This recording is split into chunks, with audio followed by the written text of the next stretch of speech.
Hey guys, tonight we begin with something delightfully human and surprisingly smelly. The story of how the mighty Romans, the people who conquered half the known world and built aqueducts that defied gravity, somehow managed to stay both impressively clean and perpetually filthy. So, before you get comfortable, take a moment to like the video and subscribe, but only if you genuinely enjoy what I do here. And while you're at it, tell me in the comments where you re-listening from and what time it is there. It's oddly comforting to imagine all of us falling asleep to ancient sewer talk at the same time. Now, dim the lights, maybe turn on a fan for that soft background hum, and let's ease into tonight's journey together. The first thing you do notice about ancient Rome isn't the marble or the noise, it's the smell. Imagine hundreds of thousands of people packed into narrow streets, most without running water, living in multi-story apartment blocks, built above taverns, stables, and kitchens. Add in the Mediterranean heat, and you have a city that could assault the nose long before it dazzled the eyes. And yet, for all that, the Romans considered themselves the cleanest people on earth. They took pride in their baths, their fountains, their polished marble basins. Dirt, to them, was barbaric. But here's the paradox. Their clean was not our clean. The air of Rome was a strange mix, perfume and smoke, incense and sewage. The wealthy doused themselves in oils that glistened in the sun, the poor simply glistened. The baths were open to everyone, from senators to slaves, because hygiene, in the Roman sense, was public business. But step closer to the alleys, and you'll find something else entirely. Carts piled with refuse, chamber pots emptied out of windows, dogs scavenging through the remains of yesterday's feast. At dawn, the streets are slick with runoff, a mix of water from fountains, and whatever else people have thrown out. You can almost hear civilization squelch under its own sandals. A curious detail: Rome employed men called scopari, official street sweepers, who worked mostly at night. Their tools were bundles of twigs and resignation. Each morning, they cleared the evidence of empire's excess, ash from bakeries, droppings from donkeys, and whatever the gods or citizens had decided to discard. The city was so proud of its cleanliness that it taxed filth, literally. Garbage collection was considered civic virtue. And then there's the water. Rome was obsessed with water. The aqueducts, those grand arches slicing across the hills, were its veins. Fresh water flowed from distant springs into the city, feeding fountains, baths, and even private homes of the rich. A citizen could point at an aqueduct and say, with smug certainty, "We are civilized." Historians still debate what Rome smelled like. Some say it reeked of rotting vegetables and tallow lamps. Others insist it was perfumed, that incense and oil masked the worst of it. The truth is probably both, a sensory paradox of rosewater and rot. One lesser-known fact: Roman perfumers were some of the most skilled chemists of their time. They used exotic resins, flowers, and animal fat to create scents that lasted through sweat, baths, and political scandals. Archaeologists have even found sealed glass vials of perfume that still carry a faint aroma, minus 2,000 years later. Imagine opening one and catching the ghost of an empire's vanity. But there's something admirable, almost endearing, about this obsession. The Romans truly believed that cleanliness was what separated them from everyone else, from the mud-covered tribes they conquered to the wilderness beyond their borders. For them, washing was civilization itself. They built a world where water gushed from marble mouths, where even the poor could splash their faces in public fountains, and where a man's respectability could be measured by how often he scraped his skin with oil and bronze. The irony, of course, is that beneath all that engineering brilliance, disease still spread, parasites still thrived, and the city still stank. Civilization, it seems, has always been a little overconfident about its plumbing. Tonight, as we drift deeper into Rome's crowded streets, the lamps burn low, the fountains murmur, and the smell of empire lingers, equal parts soapless ambition and olive oil.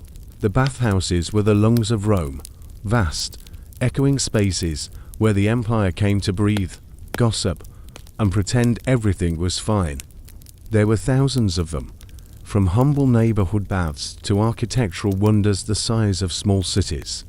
The baths of Caracalla alone could hold more than 1,500 bathers at once, a steamy monument to cleanliness, politics, and the art of showing off. Picture it, marble floors warm beneath your feet, sunlight filtering through high arches, the air thick with steam and chatter.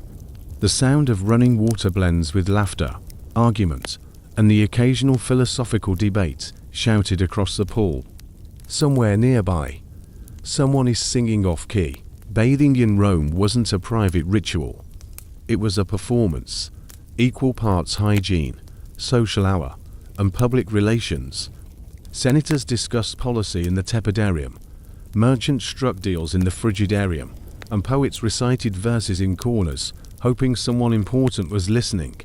It was LinkedIn, a health club, and a spa, all heated by slaves and funded by taxes. But the baths weren't just for the rich. Even the poorest citizens could enter for a small fee, or sometimes for free, thanks to wealthy patrons eager for political favor. A man could walk in covered in dust and debt and, for a few hours, feel like he belonged to civilization itself. One lesser-known detail: Romans bathed in stages, warm, hot, cold, and the elaborate choreography of pause and pride.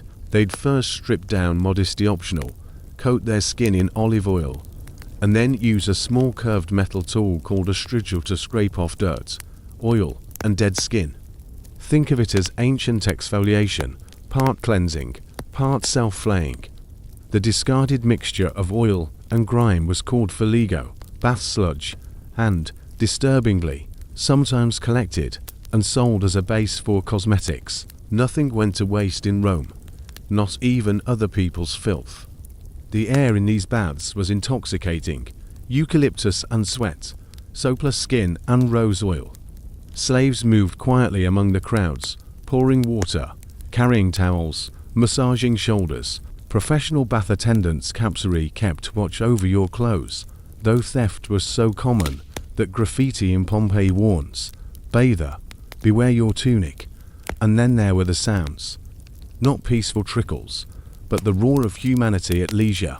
Dice games, debates, the hiss of heated air through bronze pipes. The Romans even engineered hypocausts, underfloor heating systems that circulated hot air through hollow walls. The sensation of standing barefoot on warm marble was considered the pinnacle of civilization. Of course, all this cleanliness came at a price. Thousands of bathers sharing the same pools meant the water could turn murky by midday. Without modern disinfectants, you can imagine what floated in there by closing time. To mask the smell, attendants sprinkled petals or burned incense, because when in doubt, Rome always perfumed the problem. Historians still argue whether public baths spread more diseases than they cured. Some point to letters from physicians like Galen, who warned of bathing fevers, mysterious illnesses that struck frequent bathers. Others claim the baths helped prevent epidemics by encouraging people to at least rinse occasionally. The truth, as usual, sits somewhere between arrogance and hygiene. But to understand the Roman mind, you have to see the baths not as luxury, but as infrastructure. Cleanliness wasn't just comfort, it was propaganda. A well-kept bathhouse was proof that Rome worked, that the gods still favored it, that the empire's veins still pumped hot water and order into a chaotic world. A curious fact: some emperors used baths as political theaters. Caracalla built his to distract the people from his recent fratricide. Titus opened his to celebrate the end of a war, when everything else was falling apart: famine, rebellion, plague. The baths stayed open, like temples of denial, where the empire could wash away bad omens. Even the architecture whispered ambition.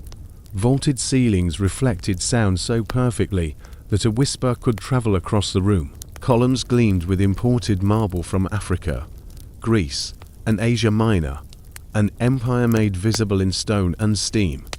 By evening, as torches flicker and water cools, the bathers linger.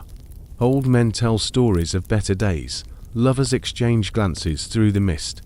Philosophers stare into pools, pretending to think about mortality, while mostly thinking about dinner. The baths were where Rome forgot its troubles, and, for a few centuries, that illusion worked.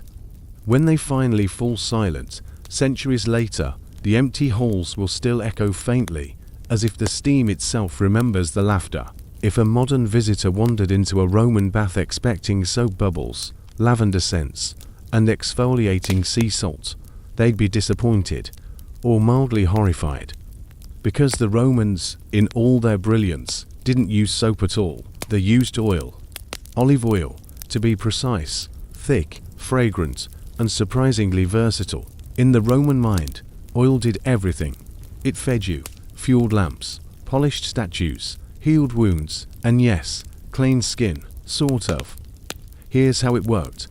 After sweating in the baths or gymnasiums, bathers would coat themselves in warm oil, let it mix with dirt and dead skin, and then scrape the entire concoction off with a strigil, a curved bronze blade shaped like a question mark. The result was satisfyingly visible filth, a grimy paste that slid off in ribbons. To the Romans, that meant they were clean. To modern dermatologists, it probably means they were exfoliated and greasy, but it worked in its own way. The oil lifted dirt, the strigil removed it, and the baths finished the job. It was less about sterilization and more about ritual, a tactile reminder that civilization required maintenance. Every scrape was a statement. I am Roman. I refuse to smell like a barbarian. A lesser-known detail. Athletes often collected their used oil and sweat in jars. Sometimes this was sold as a kind of salve or tonic, supposedly with healing or aphrodisiac properties. Imagine buying a celebrity's used gym towel and marketing it as medicine. Ancient Rome did that first. The absence of soap wasn't ignorance. It was preference. Soap existed, but mostly in the provinces, among the Celts and Germans. They made it from animal fat and ashes, producing a rough grey lump that cleaned well but smelled like regret. The Romans found it barbaric. Why? They might have said, would anyone use ashes when there's olive oil? Soap, to them, was for laundry. Oil was for humans. And yet, despite all their sophistication, Roman hygiene came with complications. The oil itself wasn't sterile. Mixed with communal scraping, shared sponges, and crowded baths, it was a breeding ground for bacteria. Modern science would have wept, but in the Roman imagination, cleanliness wasn't about microbe removal. It was about appearances, scent, and ritual. The Romans scented their oils lavishly: rose, myrtle, cinnamon, frankincense, even saffron. If it smelled expensive, it was considered moral. Wealthier citizens had entire rooms devoted to perfume storage, and perfumers and generi were respected tradesmen, often richer than poets. A man's oil could tell you more about his income than his toga. But for the poor, hygiene was improvisation. Olive oil was costly, so substitutes were used: cheaper vegetable oils, animal fat, or nothing at all. Many simply rinsed with cold water and hoped for divine approval. The gods, mercifully, were not known for their sense of smell. Historians still wonder how effective this oil scraping method truly was. Some argue it kept the skin surprisingly healthy in a dry climate. Others point out that Rome's recurring skin infections and rashes suggest otherwise. The archaeological evidence is literal. Strigils unearthed from every corner of the empire, often worn smooth from use. Cleanliness, it seems, was a lifelong struggle. A curious anecdote survives from the satirist Juvenal, who mocked a man for smelling too much like oil and ambition to the Roman nose. Too much perfume meant vanity and hygiene, as if the person were trying to disguise moral rot beneath sandalwood. Moderation, as always, was the Roman ideal: clean, but not too clean. Still, for a civilization that conquered the world, They were strangely practical about filth. Dirt wasn't the enemy. Disorder was. A dusty soldier, a sweaty worker. That was fine. But a man who didn't try to clean himself, who didn't scrape, oil, and present himself properly, that was moral failure. The strigil became more than a tool. It was a symbol of status, of discipline, of belonging. Archaeologists have even found them in tombs, buried beside their owners like faithful companions. To die with your strigil meant you'd lived as a Roman should, scraped, scented, and civilized. Imagine the scene: a crowded bathhouse, dozens of bodies gleaming under torchlight, each man scraping, chatting, arguing about politics as skin flakes drift like snow into the drains. Steam rises, laughter echoes, and someone complains that the oil has gone rancid again. Civilization at its most human, beautiful, absurd, and oily. So the next time someone says the Romans were clean freaks, remember, cleanliness for them was never sterile. It was social. They didn't wash away the world. They polished themselves to fit inside it. Public toilets in ancient Rome were not designed for the shy. Imagine long marble benches lined side by side, each with neatly carved holes spaced just far enough apart to discourage elbow contact, but nowhere near enough to offer dignity. There were no walls, no partitions, and certainly no doors. Privacy was an exotic foreign concept, something for poets and paranoiacs. These weren't small facilities either. Some latrines seated 30 or 40 people at once, all facing each other across open troughs of running water. Conversation was inevitable.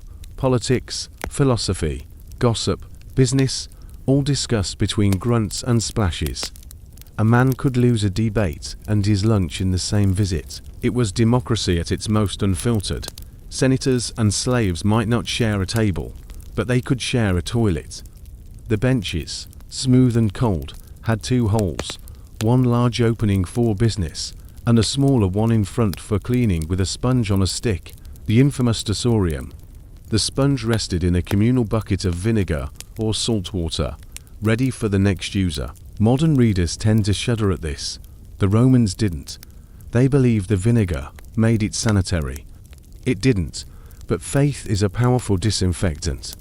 The engineering, though, was remarkable. Underneath the benches ran a constant flow of water that carried waste to the sewers, mostly toward the Cloaca Maxima, the great mother of sewers. Water also flowed along the front trough to rinse the sponges. Freshness was relative, but movement was constant. In a world without plumbing chemicals, motion was the best solution. Roman latrines were communal by design, both practically and philosophically. Cleanliness was public duty, not private shame. Waste, like taxes, was managed together. The logic was impeccable. If everyone has to do it, why pretend otherwise? Graffiti covered the walls, a mix of poetry, insults, and jokes. One scribble found in Ostia reads, "Apollinaris, doctor to the Emperor Titus, took a dump here well, a proud medical endorsement, in case anyone was curious." Others are more practical, advising readers to beware of splashes. Historians still puzzle over how Romans avoided epidemics, given their cheerful disregard for sanitation as we understand it. They likely didn't.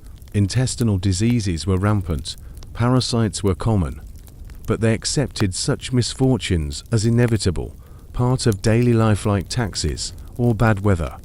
The gods ruled fate, the engineers ruled drainage. Toilets were often attached to bathhouses, which made sense. Why waste a good plumbing system? But it also meant bathers walked barefoot past the latrine entrance. The mind prefers not to imagine the hygiene implications of that. Still, the Romans managed to survive centuries of it, proving once again that humanity's tolerance for filth increases dramatically when everyone smells the same. There's something oddly endearing about the social equality of it all. The baths may have been glamorous, the forums grand, but the toilets were the empire's great equalizer. Here, stripped of title and toga, everyone was simply human. A Roman poet once wrote, that the smell of the latrines reminded men that emperors and slaves share the same end. It was philosophy by stench. The toilet attendants, yes, there were attendants, were responsible for keeping the flow of water steady and the sponges soaked. They also sold small luxuries, perfume to dab under the nose, or clean cloths for those who could afford a private wipe. For a few extra coins, they'd hum while you went, because nothing says civilization like paid background music in a sewer. And yet, despite the lack of privacy, there was comfort in routine. People met friends there, made plans, exchanged news. Toilets were social. The Roman day was public from start to finish. Markets, baths, theatres, latrines, a life lived entirely in company. To us, it sounds grotesque. To them, it was practical, even civilized. Shame was for barbarians. The human body, in all its functions, was part of nature, and the Romans, for all their flaws, never tried to hide that. In the quiet of the night, when the baths cooled and the streets emptied, the sound of running water through the sewer tunnels echoed under the city. Rome slept above its own brilliance and its own waste, the perfect metaphor for empire, magnificent, functional, and just a bit disgusting. Among all of Rome's questionable inventions, none captures its spirit quite like the tessorium, the communal sponge on a stick. It was, depending on how you look at it, either the height of pragmatic genius or the low point of civilization's hygiene. Here's how it worked. Instead of toilet paper, which, of course, hadn't been invented yet, Romans used a natural sea sponge attached to a short wooden handle. After doing one's business, the user dipped the sponge into a water channel that ran in front of the toilet bench, rinsed it vigorously, one hopes, and then used it to clean themselves. When finished, it went back into the communal vinegar bucket for the next person. It was a system based entirely on trust, shared fluids, and the blind optimism that vinegar solved everything. Modern readers recoil at the thought, but to the Romans, this was civilized, organized, efficient, even mildly luxurious compared to wiping with stones, leaves, or whatever nature provided elsewhere. The sponge was soft, it was reusable, it was, in short, progress. The Romans even had a saying for shared public goods, communis usus omnium, the common use of all. It applied to roads, aqueducts, and, apparently, sponges. Writers from the period mention it casually, with no trace of disgust. Seneca, the philosopher, described an unfortunate incident where a gladiator used a tessorium to end his life. The casualness of his tone tells you everything. The tool was common enough to need no explanation. Imagine the etiquette required in such spaces. Strangers seated side by side, chatting about politics while passing a soak sponge. It was community building at its most literal, and yet, the design of the Roman latrine makes it almost admirable. A constant stream of water, usually diverted from an aqueduct, flowed beneath the seats, washing away waste continuously. The tessorium trough in front ensured that everyone, at least theoretically, had access to rinse water. The entire system functioned as a kind of early plumbing network powered by gravity, labor, and collective denial. Cleanliness in Rome was always more social than sanitary. You didn't clean yourself from others, you cleaned yourself with them. To be Roman was to exist publicly, to bathe together, eat together, relieve yourself together, and gossip while doing all three. The sponge became emblematic of that mindset, pragmatic, communal, a little insane, but undeniably efficient. Still, the risk was real. Archaeological analysis of ancient Roman latrines has revealed parasite eggs, roundworm, whipworm, and others, stubborn evidence that not even the vinegar bucket could save them. Diseases like dysentery and intestinal infections must have been constant companions. Yet life went on, Rome endured, civilization, as ever, powered through discomfort with confidence. The wealthy, of course, avoided this communal intimacy when they could. In their villas, private toilets existed, smaller, quieter, and often connected to their kitchens by the same drain pipes. It was convenient, but not necessarily clean. Hot kitchen air traveling through the same tunnels as human waste. You can guess how that went. Roman recipes might have had a hint of authenticity in the worst possible way. In the city, though, most people had no such luxury. Tenement dwellers in the insulae often shared a single latrine per floor, and when that clogged, which it often did, the streets themselves became the fallback plan. Passing through Rome after sunset, one walked carefully and hoped for no surprises from upper windows. And yet, despite all this, Rome's citizens genuinely believed they were the cleanest people in history. And by ancient standards, they were. The sewers ran, the baths steamed, the fountains flowed. Compared to the tribes beyond the frontier, who bathed in rivers, if at all, the Romans were immaculate.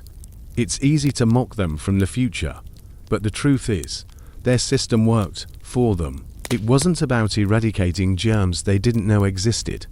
It was about order, infrastructure, and ritual. The shared sponge wasn't disgusting. It was civic participation. Every scrape of a strigil, every dip of the sponge, every communal rinse was part of the same grand illusion. That Rome, through discipline and engineering, had conquered nature itself. They hadn't, of course, but they came close enough to believe it.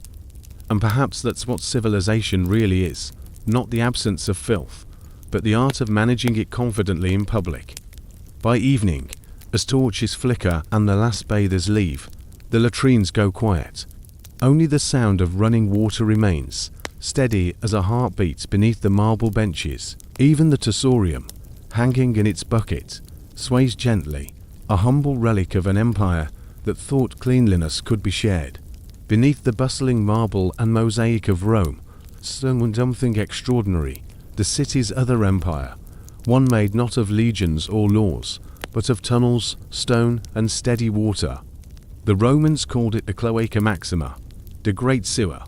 It was part engineering marvel, part myth, and entirely essential. Most great civilizations built temples to gods. Rome built one to drainage. The Cloaca Maxima began in the 6th century BCE, when the early kings decided that marshes near the Forum should be drained to make space for markets and temples. Over time, it grew into a sprawling network that carried rainwater, street runoff, and everything flushed from the public latrines down to the Tiber River. It wasn't beautiful, not in the way aqueducts were, but it was magnificent in function. Massive stone arches lined with volcanic rock curved through the underground like arteries. The craftsmanship was so precise that parts of the system still function today. Over 2,000 years later, that's not a metaphor. Modern Rome's sewers still follow the same routes, carved by slaves with pickaxes under the kings of old.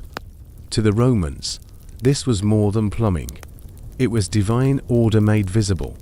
The goddess Clocina, literally she who purifies, was worshipped as the spirit of the sewer. Statues of her once stood near the Forum, where the drains opened. Citizens left offerings for her, not as jokes, but out of sincere respect. When your entire city rests on the steady flow of waste, you learn to keep your sewer goddess happy. The air around the openings was thick, a mix of sulfur, damp stone, and something worse. Yet even here, Roman pride found poetry. Poets praised the noble veins of the city, comparing the sewer system to the circulation of a living body. Rome was not a city. It was an organism, and the Cloaca Maxima was its beating, gurgling heart. The engineers who maintained it worked in dangerous silence. Torchlight flickered off wet walls. The roar of water drowned out speech. Occasionally, the tunnels would flood, sending waves of filth through the lower quarters. People living near the Tiber learned to keep their valuables high and their faith higher. Still, the system worked astonishingly well. It kept the streets mostly dry, reduced disease compared to other ancient cities, and allowed for urban density the world wouldn't see again until the Industrial Revolution. Every aqueduct, fountain, and bathhouse was tied into it, a massive hydraulic choreography linking luxury to waste. The same water that poured over perfumed shoulders in the baths of Caracalla eventually wound up in the sewer's depths. Historians often point out the irony. The same city that celebrated the purity of its water also poured its filth into the river it drank from. The Tiber, poor and patient, carried the empire's sins downstream without complaint. Still, the Romans thought it was progress, and by ancient standards, it was. The Cloaca Maxima set a precedent for sanitation that wouldn't to be matched again for more than a millennium. Medieval cities, in comparison, smelled like regret. It's easy to romanticize the grandeur of Rome, but its true genius lay in things like this, systems nobody wanted to think about. The empire's glory rested on unseen infrastructure, drains, aqueducts, tiles, valves. Civilization, it turns out, is mostly about waste management.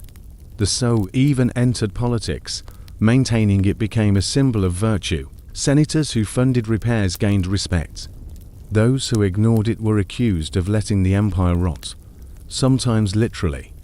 There's something almost poetic about how a clogged drain could ruin a reputation. The tunnels beneath the Forum carried more than water. They carried superstition. People whispered that the dead lingered in the depths. The spirits of slaves who built the sewers, all thieves who hid there and never came out. Roman night watchmen swore they heard voices rising through the grates, muttering prayers in forgotten tongues. And yet, every day, the city above carried on, oblivious. Merchants argued, children played, priests chanted, and below it all the Cloaca Maxima flowed, steady, invisible, faithful. Even today, the ancient tunnel still runs beneath modern streets, part of it still open to the Tiber. Tourists walk above, taking photos of fountains that were once its tributaries, never realizing that the true monument to Roman greatness lies underground, humming quietly like a god, too busy to rest. For all the temples, colosseums, and conquests, this was Rome's greatest creation, a civilization that understood that to stay clean, you must first make peace with filth. If cleanliness is next to godliness, then in Rome, smelling good was practically a religion. Fragrance wasn't a luxury. It was identity, hierarchy, even morality.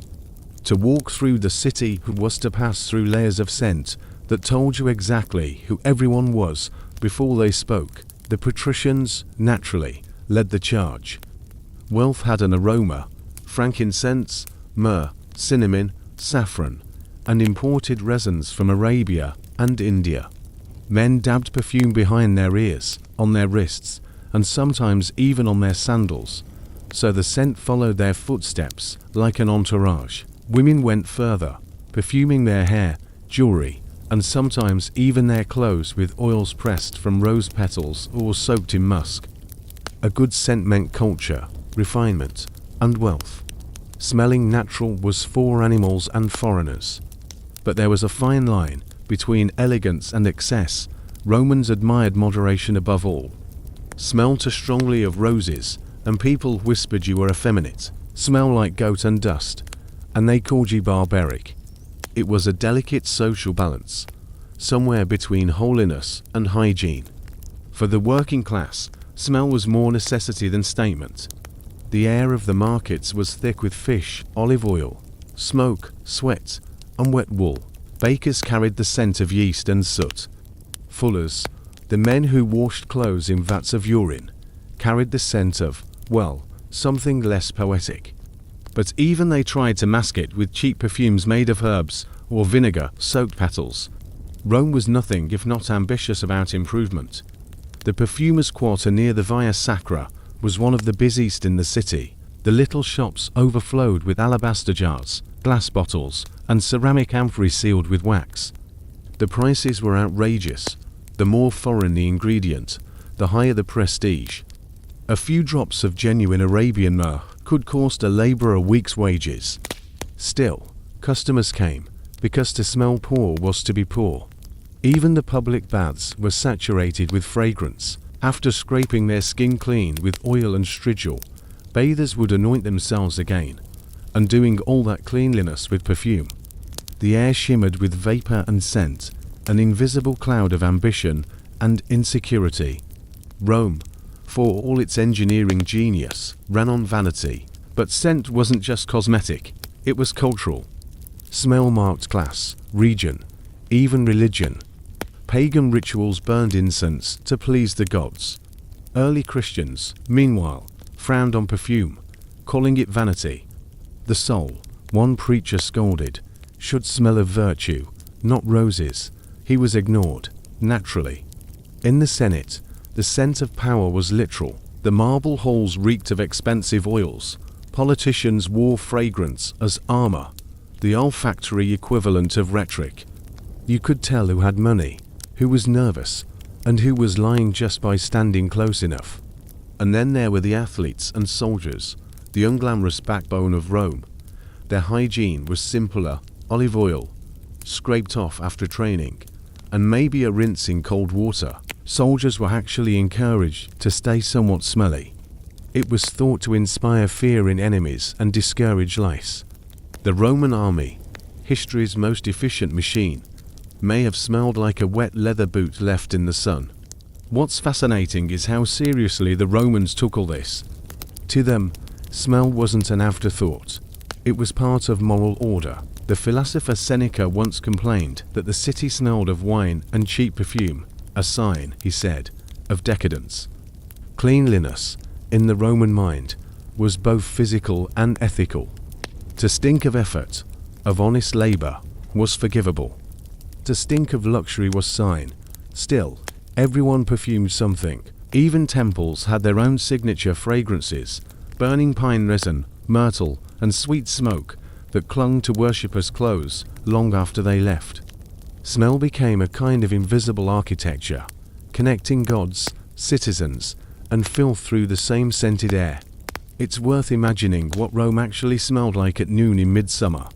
The perfume stalls open, bread baking, olive oil frying, sweat, incense, fish sauce, urine vats, flowers, horse dung, wet marble, wine, and smoke, a chaotic orchestra of human existence, somehow harmonized by sun and pride. To modern noses, it would be overwhelming. To the Romans, it was home. Smell was civilization.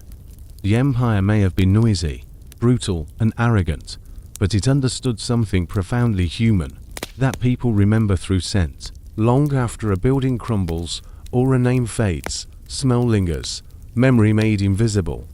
Some archaeologists have even reconstructed Roman perfumes from residue found in sealed jars. The scent is rich, musky, and faintly sweet, not clean, but alive, a time capsule of empire in a bottle. And maybe that's the truest summary of Roman hygiene: not pure, not sterile, but undeniably alive. Rome loved its water with a kind of religious devotion. The city's fountains sang all day, its baths steamed, and its aqueducts arched over valleys like stone rainbows. To be Roman was to live in the luxury of constant flow, a civilization literally built on running water. The system was astonishing. By the 1st century CE, 11 aqueducts brought more than 200 million gallons of fresh water into the city every day. Springs from miles away fed these colossal stone arteries, which glided downhill so gently that you could almost miss the slope. They crossed ravines on towering arches, tunneled through mountains, and emerged into the city like veins feeding a giant heart. Every district had its own fountains, troughs, and cisterns. Water poured into public baths, private villas, gardens, latrines, even ornamental ponds, where fish swam lazily through marble courtyards. Romans measured status by their access to it. A private tap connected to an aqueduct was the ancient equivalent of a luxury car, rare, expensive, and envied by everyone. But water in Rome was never just about cleanliness. It was about control. The emperor, not nature, decided when and where it flowed. His engineers were priests of hydraulics, his inspectors guardians of purity. If you angered power, your fountain might mysteriously stop working. If you pleased it, you could have your own stream, a liquid blessing straight from the gods. Of course, the gods were never kind for free. The aqueducts were made of stone, lead, and ambition. And that last material came with side effects. The pipes that carried water into homes were lined with lead, soft and easy to shape, and deadly over time. Historians debate whether lead poisoning weakened Roman society, but we know the symptoms: fatigue, madness, infertility. It's almost poetic, the empire poisoned by the very thing it worshipped. The irony didn't occur to them. Water was divine. It gushed from marble mouths shaped like lions or gods, gleaming in sunlight, whispering through courtyards. Wealthy Romans used it to cool rooms, feed ornamental gardens, or fill indoor pools, where they floated on perfumed petals. The poor queued at public fountains, collecting what spilled over from luxury. Civilization, like water, always trickled downward. Still, the water itself was clean, at least at the source. Springs from the Apennines and Alban hills were so pure that some were named for gods. It was only in the city, after miles of pipes and human contact, that things got murky. The same hands that filled amphorae also dumped waste into the nearest drain. Aqueducts brought purity. People brought everything else. The Romans were proud of their plumbing. Visitors from other lands wrote in awe about the water's abundance. If the gods gave water to the world, one Greek traveler wrote, the Romans taught it discipline. He wasn't wrong. The aqueduct system had inspectors who checked for leaks and fines from anyone who stole water, a surprisingly modern concept of infrastructure policing. And yet, the abundance had unintended effects. It encouraged waste. Public fountains flowed day and night, draining into gutters that led to the sewers. Fresh water and filth passed within meters of each other, sometimes crossing paths. The Tiber received it all, the life and the leftovers of empire. In the evenings, as the sun dipped and the fountains glimmered gold, the city must have looked miraculous. Streams of silver water running through marble channels, citizens washing their faces, children splashing. From a distance, it was paradise. Up close, it was plumbing. Water was civilization's mirror. It reflected Rome's best qualities, its ambition, beauty, and engineering genius, and its worst, greed, indulgence, and a total disregard for consequence. Imagine the sound at night, the steady murmur of fountains, the soft rush of water through pipes underfoot, the whisper of civilization breathing through stone. The same water that polished senators' baths also turned the millstones that fed the poor, flushed the sewers, and fed the gardens where emperors strolled. Rome was alive because its water was alive. And, like all living things, it carried within it the seed of its own sickness. When the aqueducts finally broke centuries later, when the arches cracked and the water ran dry, travelers wrote that Rome died of thirst. They were wrong. It didn't die of thirst. It drowned in its own brilliance, undone not by ignorance, but by too much success. Of all the oddities of Roman cleanliness, nothing baffles the modern mind more than their approach to laundry. The Romans, who built aqueducts that carried water across mountains, who engineered marble baths for thousands, decided that the best ingredient for washing clothes was urine. The system was simple, revolting, and, annoyingly, effective. Around the city stood public urinals, called pilae, fulanicae, large clay jars set into the street. Passers-by, urged by both convenience and civic duty, relieved themselves into these vats. The contents were then collected by men known as phalones, professional launderers, who made an entire industry out of turning waste into soap. Urine, it turns out, contains ammonia, which breaks down grease and dirt. The phalones would mix it with water, stomp on the clothes to agitate them, rinse, and then hang them to dry. Imagine an open-air laundry filled with half-naked men singing while ankle-deep in a mixture of linen, suds, and the city's collective bladder. And here's the incredible part. It worked. Roman tunics emerged whiter and cleaner than anything washed with plain water. The ammonia disinfected, the sun bleached. Science and smell worked hand in hand, but the Romans, being Romans, didn't just tolerate the stench. they taxed it. Emperor Vespasian realized there was profit to be made from the city's most abundant natural resource and placed a levy on urine collection. When his son Titus protested that it was beneath imperial dignity, Vespasian famously held up a coin and said, "Pecunia non galet," money does not stink. The phrase has survived longer than the empire itself. The fullers' workshops, called fullinikae, were noisy, busy, and always pungent. They were often located near tanneries and dye shops, a convenient decision for trade and a disastrous one for anyone with a nose. Workers trod garments 4 hours in vats of liquid gold, so to speak, rinsed them, then brushed them with clay to soften the fibers. Some used sulfur fumes to whiten tunics further. If you're imagining a choking haze of acid, heat, and sweat, you're correct. Rome's clean clothes came at a very dirty cost. And yet, this business was essential. Every citizen needed clean garments, especially the iconic white toga, which dirtied as fast as dignity itself. The Phallones were so vital that they had their own guilds, shrines, and patrons.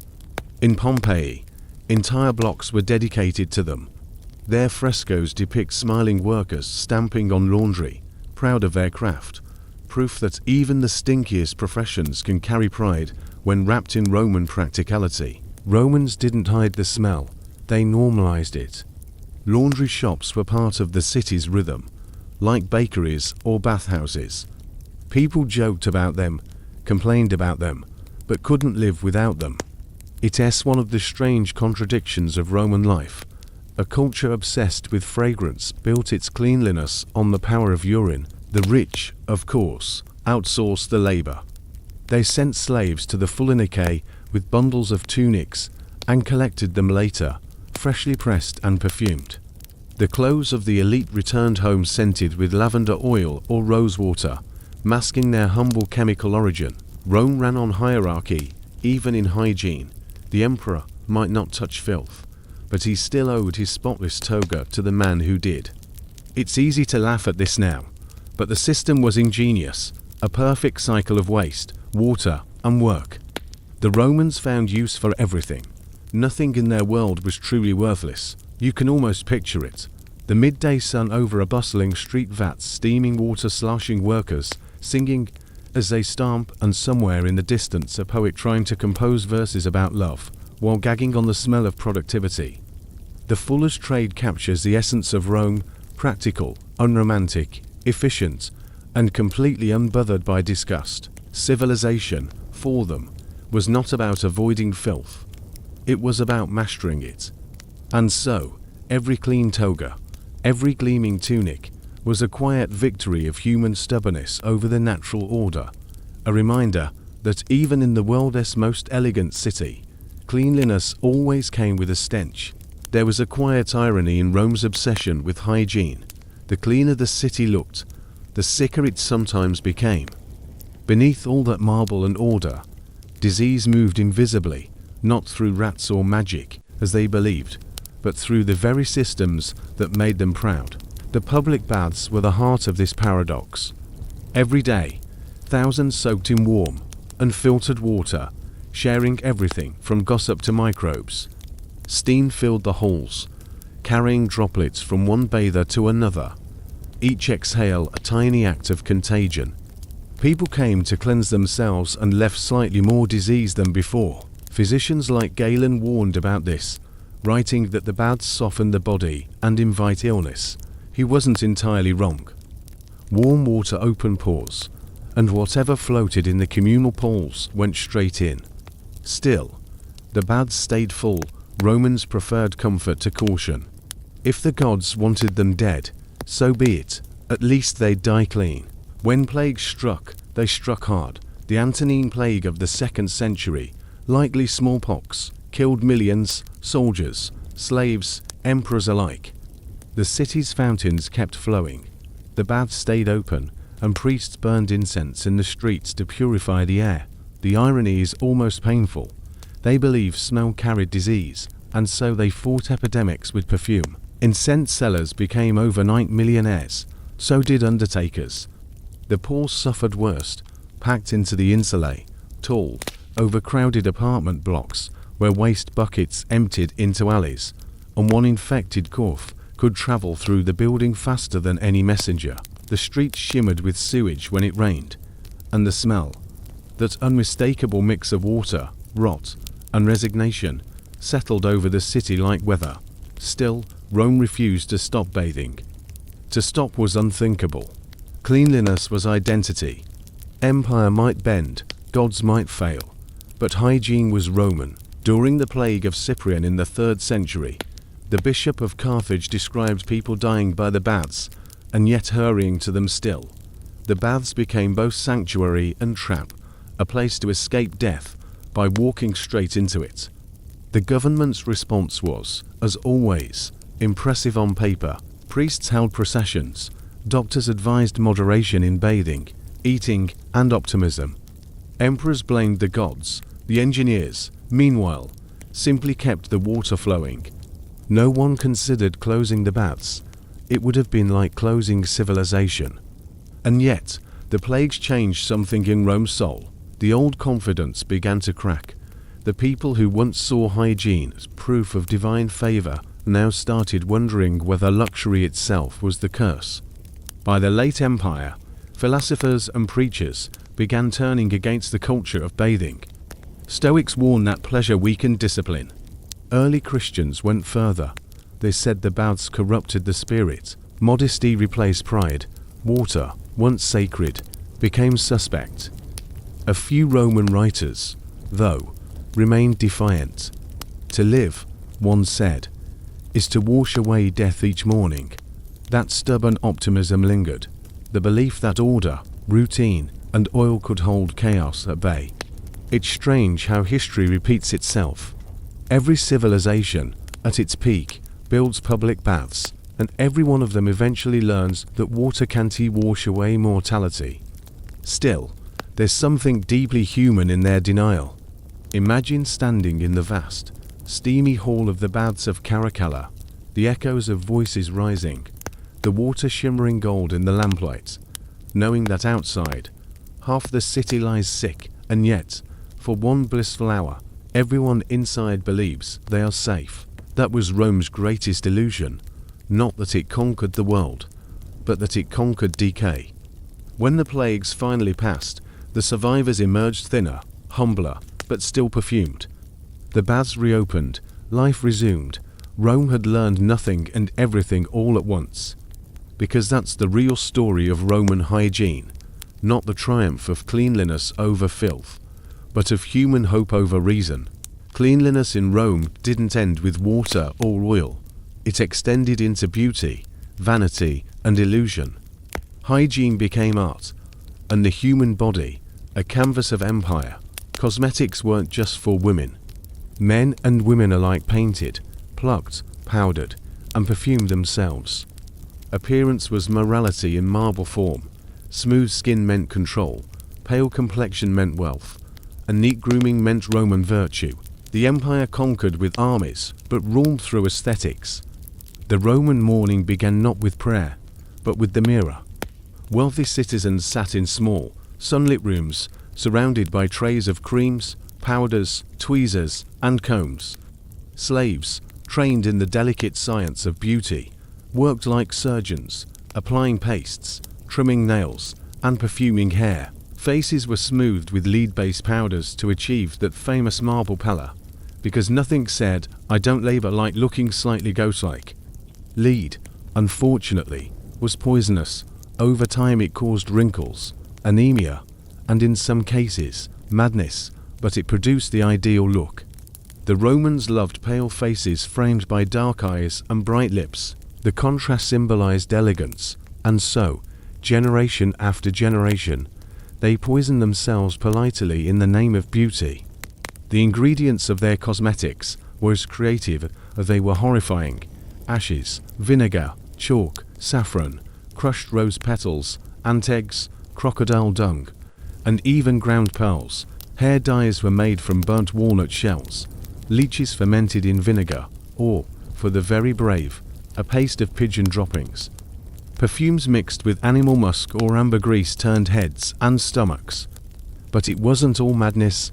Rome had its dermatologists, its perfumers, its beauty theorists. Writers debated the ethics of cosmetics. Should a woman enhance her looks or reveal her natural face to the gods? Should a senator's wife wear rouge? Should a man pluck his eyebrows? Every opinion found its champion. The poet Ovid even wrote an entire book of beauty tips, a kind of Roman lifestyle blog in verse. For the elite, grooming was an act of power. Emperors had barbers and perfumers as part of their daily entourage. Julius Caesar was famously vain. He shaved his legs, scented his hair, and wore his laurel crown to hide his baldness. Later emperors followed suit, each trying to outshine the last with shinier skin and smoother cheeks. It wasn't just vanity, it was politics. Looking flawless meant looking eternal. Meanwhile, ordinary Romans did what they could. They couldn't afford pearl creams or myrrh oil, but they improvised with ashes and cheap herbs. The city's markets sold endless concoctions promising youth and romance. A good-smelling citizen, even if poor, was a citizen pretending to be civilized. And that was the point. The paradox, again, is that their obsession with beauty sometimes made them less healthy. Many of their products contained mercury, lead, and arsenic. Hairdressers used fumes from burning sulfur to bleach hair. Bathing oils clogged pores. Doctors complained that women fainted under layers of powder and perfume. But beauty, like empire, demanded sacrifice. Smell was another battlefield. Everyone wanted to smell divine, literally. Incense used in temples inspired perfumes worn by the rich. To smell like a god was to invite admiration and, perhaps, forgiveness, but scent was also social courtesy. A visitor entering a house that smelled of cinnamon and myrrh knew immediately that the host was both rich and cultured. Yet, even here, Rome's democracy of dirt persisted. The same streets where perfumed matrons strolled also carried the smell of tanneries, fish markets, and laundry vats. The contrast between luxury and filth was everywhere, the empire's signature aroma. Rome didn't hide its contradictions, it perfumed them. There's a strange tenderness in that. The people who built the greatest city on earth still worried about their skin, their hair, their smell. They fought the slow decay of time with powder and oil, pretending for one more day that beauty could defy mortality. When night fell, the perfumes lingered in the air. Jasmine, sweat, wine, and smoke, a blend so human it almost seemed sacred. In the quiet glow of oil lamps, a woman washed her face with rosewater and lead. A man combed his hair with oil and pride. And the city sighed, fragrant, restless, eternal. In the end, Roman hygiene wasn't about health. It was about control, the belief that if you polished yourself enough, maybe you could polish the world. For all their perfumes and polish, the Romans were still at war with their bodies. Every cough, rash, ache, and fever reminded them that no amount of marble or incense could keep decay at bay. Beneath the glamour, the empire itched, sweated, bled, and limped. Medicine in Rome was a curious blend of science, superstition, and sheer optimism.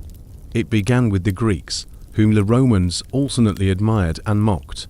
The great physician Hippocrates had already taught that disease came from imbalances in the body as for humors, blood, phlegm, black bile, and yellow bile. Roman doctors adopted this theory enthusiastically, adjusting diets and prescribing herbs, enemas, or the occasional bloodletting to restore harmony. Whether it worked depended less on the patient's condition and more on their ability to survive the treatment. By the 1st century, medicine was a profession, though not one held in high esteem. Doctors were often freed slaves or foreigners, especially Greeks, and their reputations ranged from miracle workers to butchers. Some were brilliant anatomists. Others believed migraines were caused by reading poetry. Still, the city depended on them. Plagues, fevers, infections, Rome was too crowded to stay healthy by chance. A typical Roman home had its own medicine chest, little boxes filled with jars of honey, vinegar, herbs, and powdered minerals. Honey disinfected wounds, vinegar cleaned cuts, and wine was poured on almost everything, including despair. Women kept beauty salves that doubled as ointments. Doctors visited the rich. Everyone else relied on household wisdom, passed down from mothers who had seen enough to know better. Galen, the empire's most famous physician, practiced in the 2nd century CE. He was ambitious, brilliant, and occasionally insufferable. His patients included emperors. His writings filled hundreds of volumes. He dissected animals, theorized about organs, and insisted that the soul itself had anatomy. In a city where most people blamed illness on angry gods, Galen argued for reason, though his reason sometimes involved making patients swallow vinegar and owl's eggs. Still, his methods worked better than magic, which was the competition. Romans wore charms against fever, whispered incantations to ward off plague, and inscribed their doorways with prayers to household spirits. One common cure for gout involved eating fried field mice. Another suggested tying a frog's bone to your ankle. If it didn't help, well, perhaps you'd simply angered the wrong god. Doctors were expensive, but quacks were free. The streets teemed with healers selling miracle potions, Egyptian powders, and imported amulets. Some performed public surgeries for applause, removing arrows, lancing boils, or stitching gladiators. It was medicine as theatre, complete with the risk of death by ovation. And yet, among the chaos, there was progress. Roman medicine was astonishingly practical. Surgeons used scalpels, forceps, bone saws, and even catheters, all in bronze and iron. They set broken limbs with splints and stitched wounds with linen thread. Battlefield medicine was particularly advanced. Army camps carried surgical kits that wouldn't look out of place in a modern museum. Soldiers received better healthcare than most civilians. Empires, after all, take better care of their weapons than their citizens. Cleanliness played a part, too. The military built latrines far from wells and enforced washing routines after battle. Discipline saved lives more effectively than prayer. But back in the cities, hygiene lagged behind ambition. Rome's crowded tenements were breeding grounds for disease. Flies, fleas, and sewage made more conquests than any general. The average Roman lived to about 35. Infants often died before naming. Fevers burned through families. Dental decay was common. So was malnutrition, even among the rich, who ate extravagantly, but rarely wisely. Meat was scarce, bread was cheap, and sugar didn't exist. Sweetness came from honey, or from denial. Still, they tried. They cared about diet, exercise, and balance. Wealthy men hired trainers, practiced ball games, or took long walks in their gardens. Women did light exercise indoors, graceful movements with weights made of sand. Doctors recommended moderation in all things, though few Romans were famous for moderation. In the baths, attendants offered massages with oils infused with herbs like thyme or chamomile. They soothed sore muscles and occasionally spread disease from one customer to the next. Medical ethics were optional. Even so, the idea of wellness as luxury, of health as something earned through self-care, was distinctly Roman, and of course, when science failed, superstition took over. People prayed to Aesculapius, god of healing, whose temples doubled as ancient hospitals. The sick slept inside them, hoping for dreams that revealed their cures. Sometimes snakes, sacred to the god, slithered freely through the halls. If one brushed against you in the night, it was a good omen. Or a heart attack. Interpretations varied. There was also Hygeia, goddess of cleanliness, whose name survives in hygiene. Shrines dedicated to her dotted the city. Offerings of flowers, oil, and combs were left by those who believed purity could please both gods and skin. The connection between health and holiness was deeply felt, not because it worked, but because it offered comfort. The medical marketplace of Rome was vibrant and insane. You could buy love potions from Syria, laxatives from Greece, ointments from Egypt, and poisons from anywhere. Doctors quarreled over methods, accusing each other of fraud, plagiarism, or homicide. Some made fortunes, others fled town after a bad operation. One court case records a doctor sued for leaving a sponge inside a patient. The judge ruled that divine will, not negligence, caused the infection. Justice was hygienic, if not fair. Public health, too, existed, in its own Roman way. Inspectors known as aediles oversaw sanitation. They managed aqueducts, cleaned sewers, and monitored food markets. If a butcher sold rotten meat, he could be flogged. If a baker watered his dough, his shop might be burned. Order was survival. The empire's greatness depended on not dying to fast. And yet, even with all this organization, Romans lived surrounded by decay. Open-air markets teemed with flies, streets doubled as drains. The Tiber flooded unpredictably, spreading filth across the city. People accepted it with grim good humor. Fate, they said, flows like the river. Still, they had faith in the body's resilience. Baths, oils, and medicine were tools of optimism, small rebellions against the inevitable.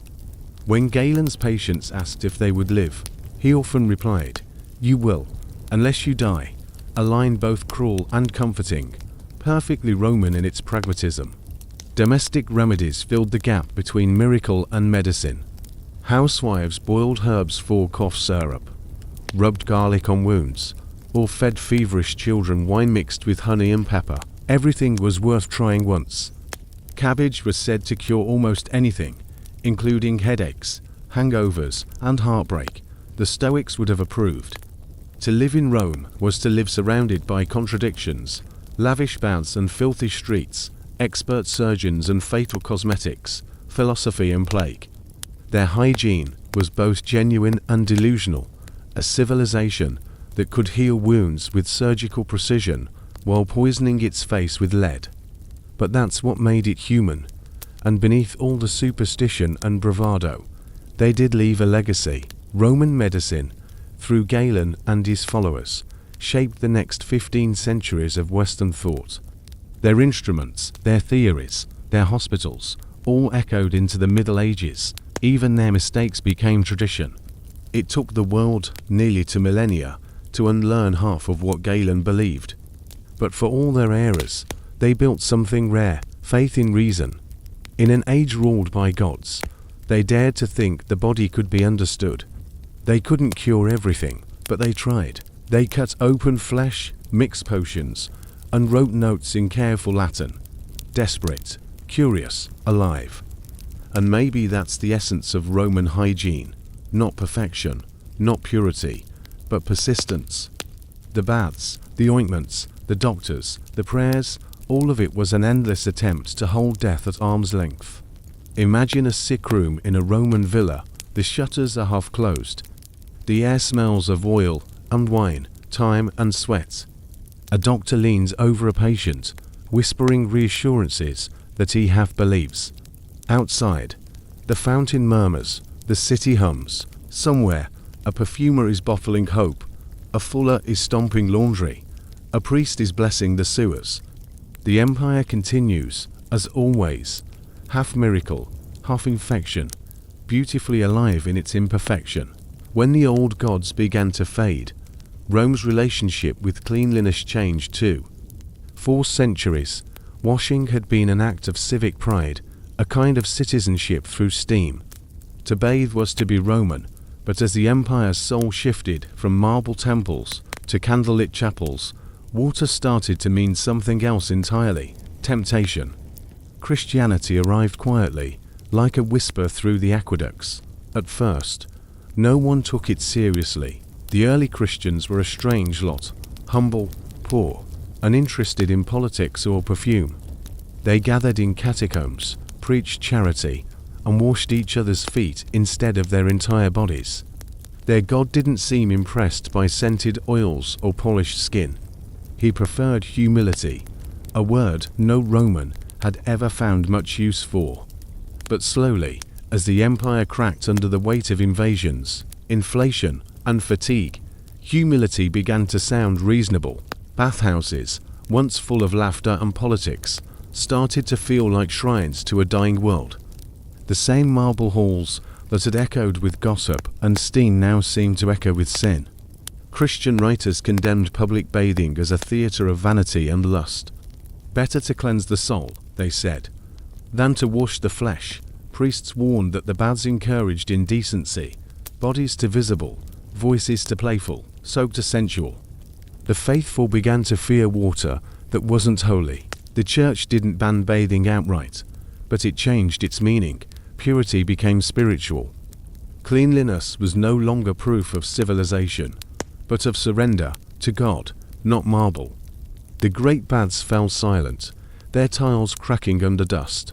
Steam was replaced by incense, soap gave way to sanctity. And yet, habits die slowly, especially when they're pleasant.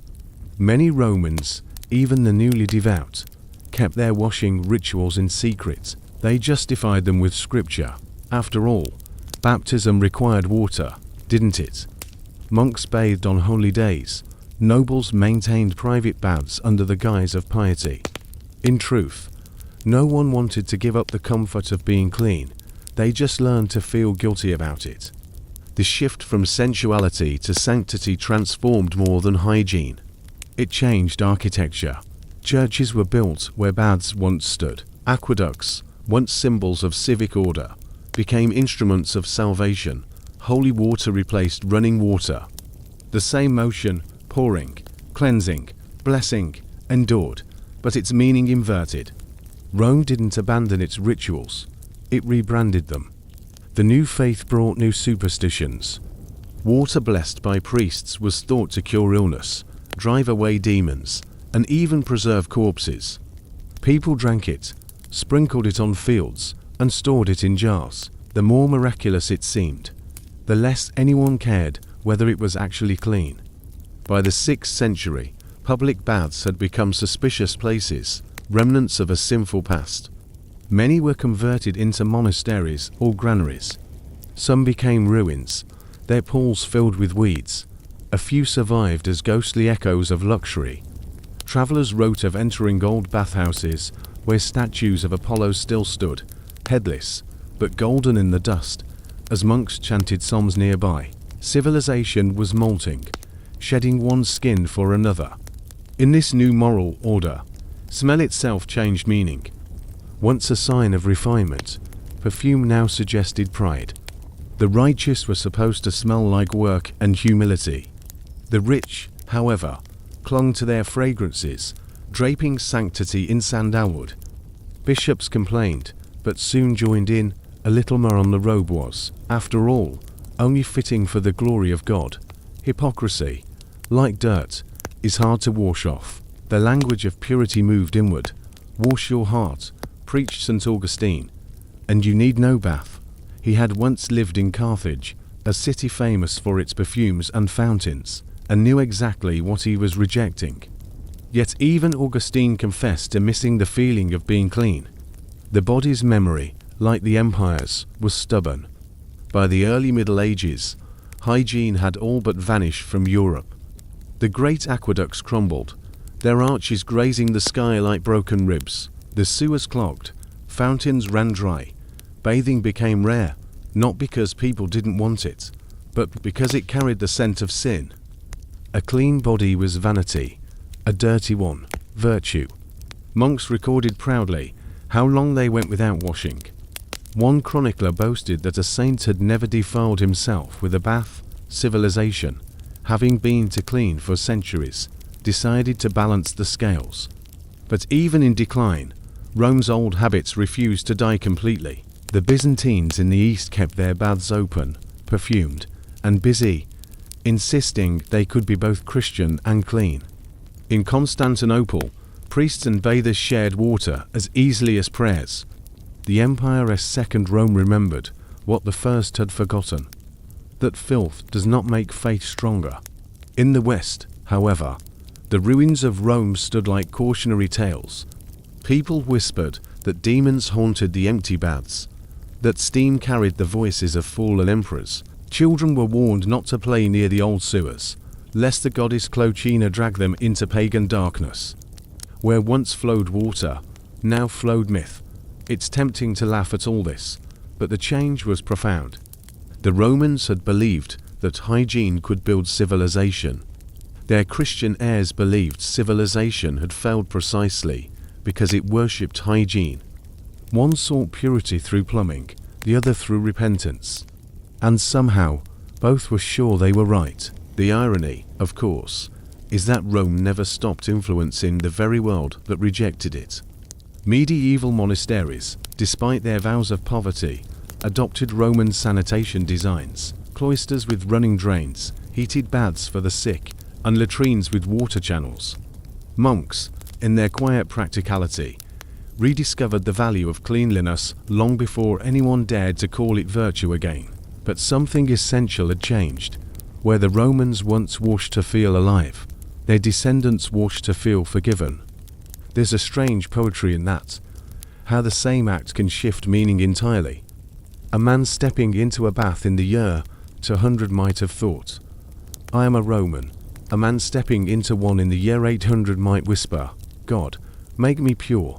Water stayed the same. The soul didn't, and through it all, the ruins remained. The baths of Caracalla stood empty, but majestic, their mosaics glinting faintly in the sunlight. Travelers said the wind that blew through the arches sounded like sighing, as if the walls themselves remembered laughter. Goats grazed in the shadows where emperors once reclined. Civilization was now pasture, but the smell of history still clung to the air. Stone dust, wild herbs, and faint, ghostly traces of oil. Rome had once defined itself through water, controlling it, channeling it, mastering it. Now, water belonged to God.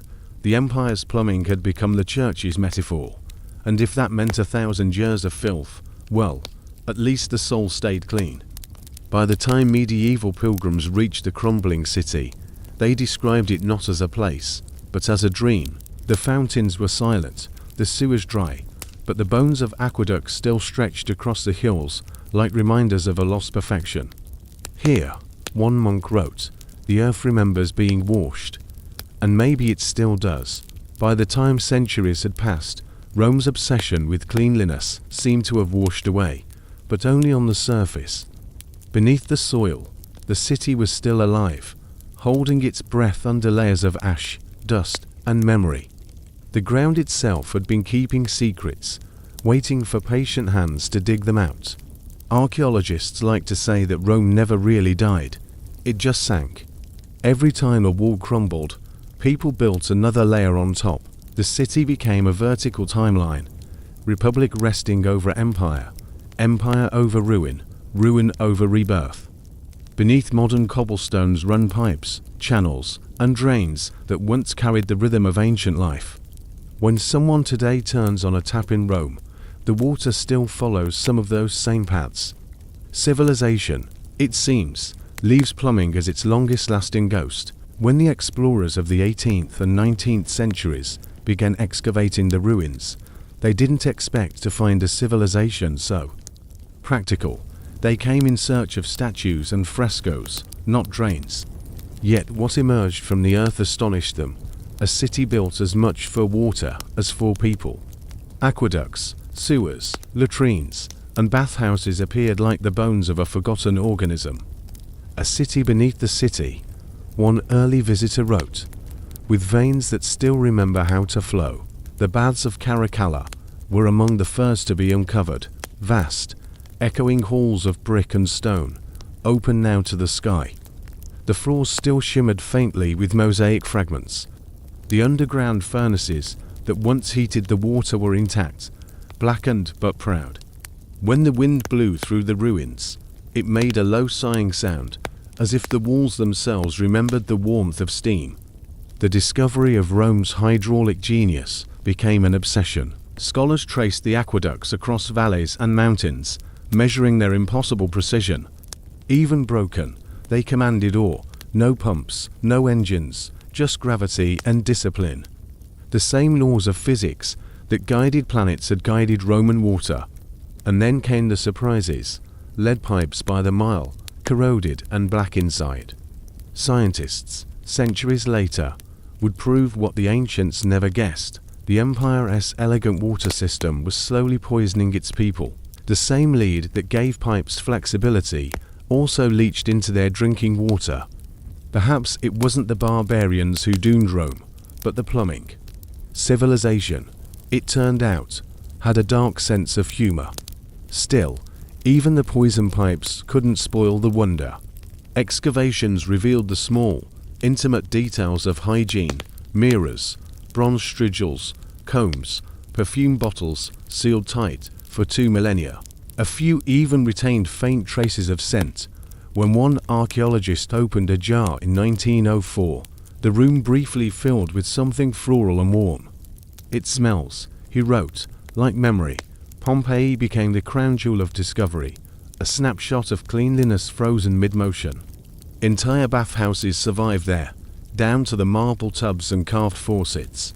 On their walls, frescoes of laughing bathers stood bright as the day they were painted. In the corner of one, graffiti reads, "Utica scrubbed here and left cleaner than ever."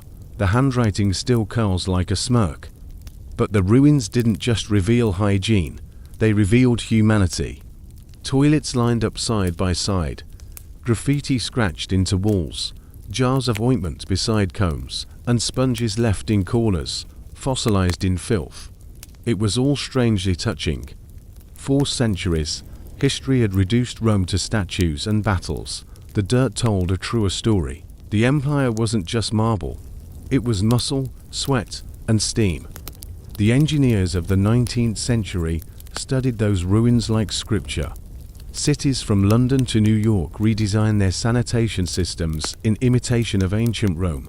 Some even copied the Cloaca Maxima, that immense sewer still running under the Forum. 2,000 years after it was built, it continued to carry water, proof that good design outlives its builders. The archaeologists noticed something else, too. Rome's obsession with cleanliness was never purely practical. Many fountains and drains bore inscriptions, little dedications carved into the stone. Here flows purity. Water is freedom, the gift of the gods made visible. The city's plumbing wasn't just infrastructure, it was ideology. Clean water was proof that Rome had conquered chaos. And yet, in its ruins, that triumph had softened into melancholy. Many aqueducts survived precisely because they'd been forgotten, buried beneath later cities. What history abandons, it accidentally preserves. The great stone arches that once roared with water now framed the sky. Grass grew where fountains once sparkled. Rome's old perfection decayed into beauty. By the 20th century, the rediscovery of Roman hygiene had become a moral lesson. Writers and engineers held it up as proof that civilization could be practical and graceful at once.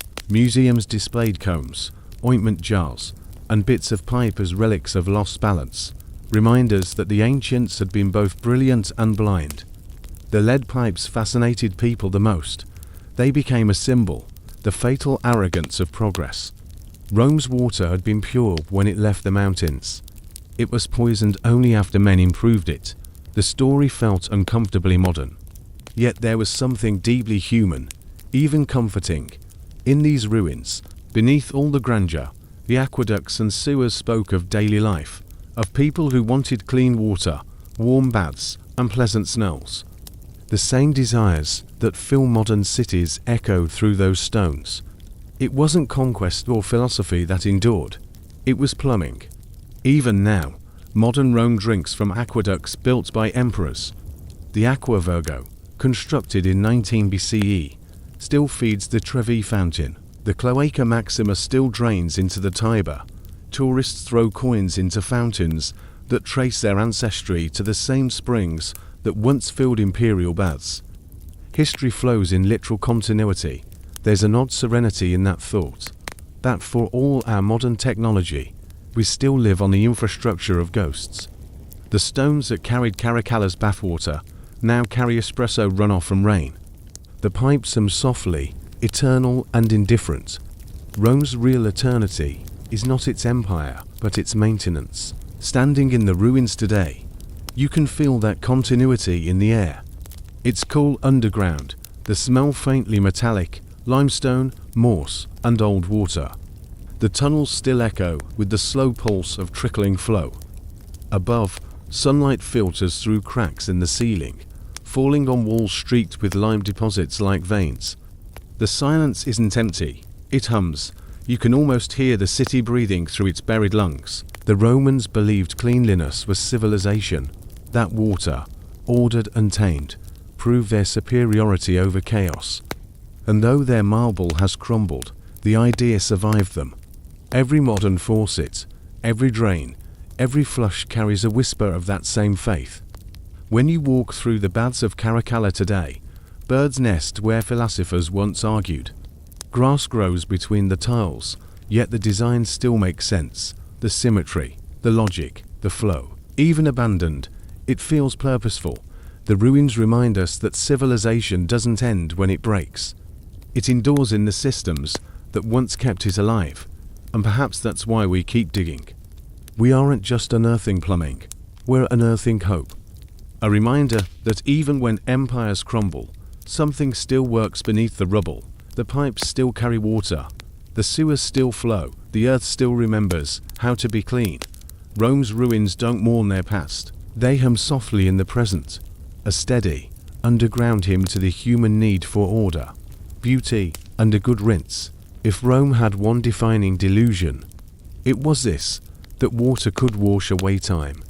Every bath, every fountain, every polished marble slab carried the same silent promise, that through order, one might outlast chaos. The empire has long since turned to dust, but that belief, that strange faith in cleanliness as immortality, lingers like steam. In its final centuries, as emperors fell and borders cracked, the baths stayed open.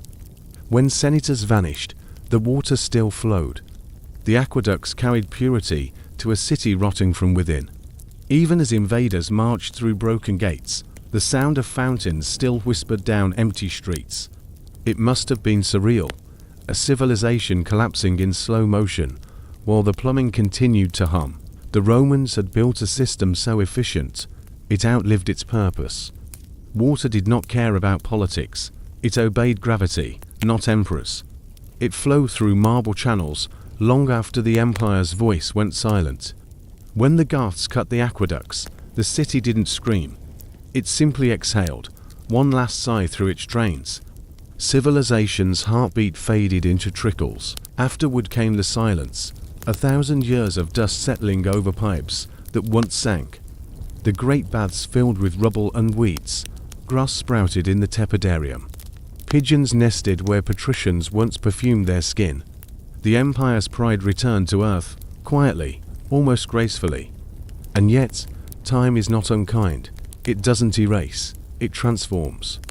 The ruins of Rome became their own kind of cleanliness, purified by decay. The mosaics cracked but still shimmered under sunlight. The marble lost its polish, but gained dignity. The air around the ruins changed, too. What once smelled of oil and steam became dry and mineral, a faint perfume of limestone and dust, the scent of memory cooling. Centuries later, poets wandered through those husks and heard echoes in the stone.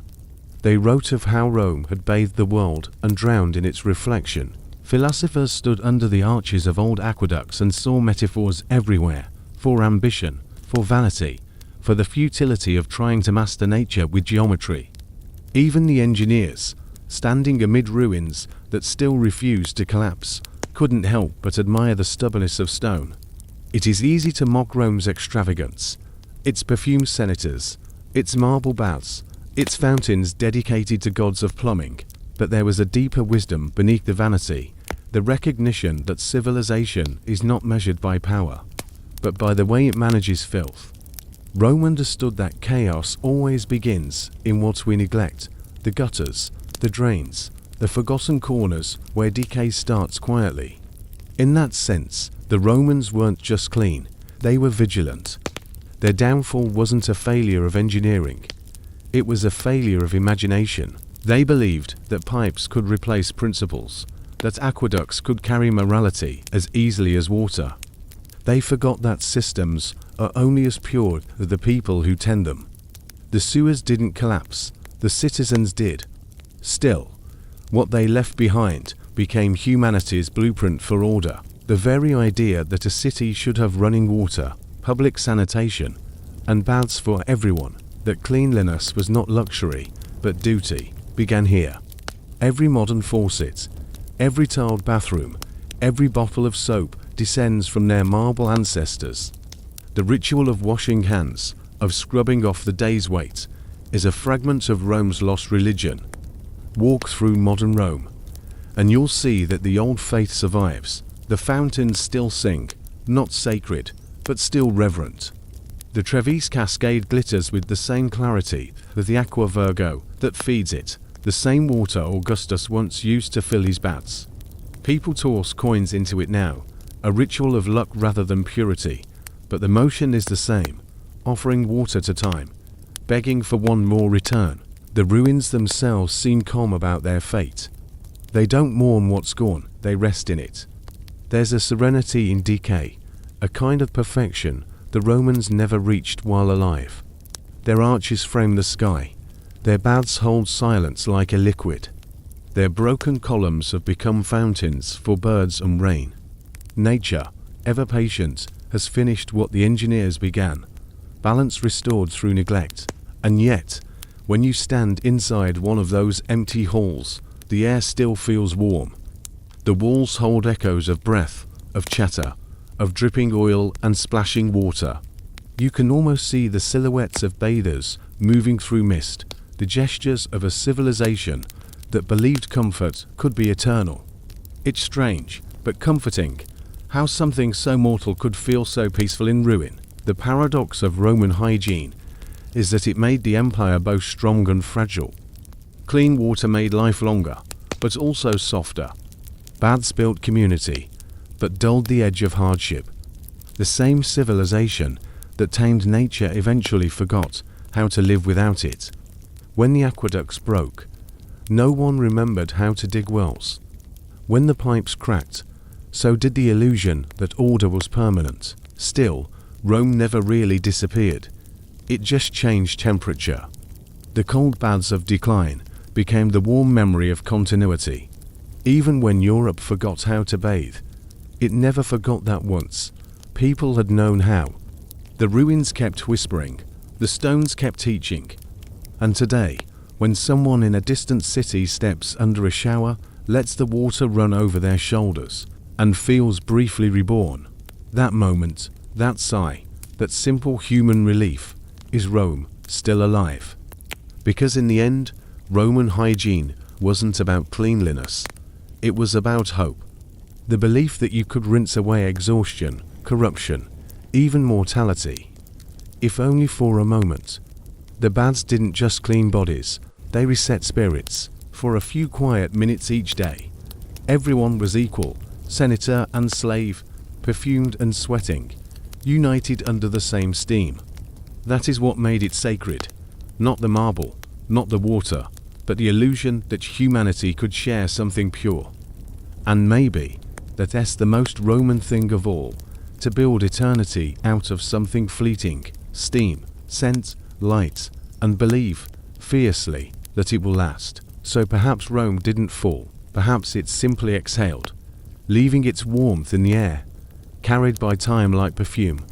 You can still smell it in old stone, in the mineral tang of fountains, in the way people gather wherever water moves. Civilization, once again, circling the drain, beautifully, inevitably, clean.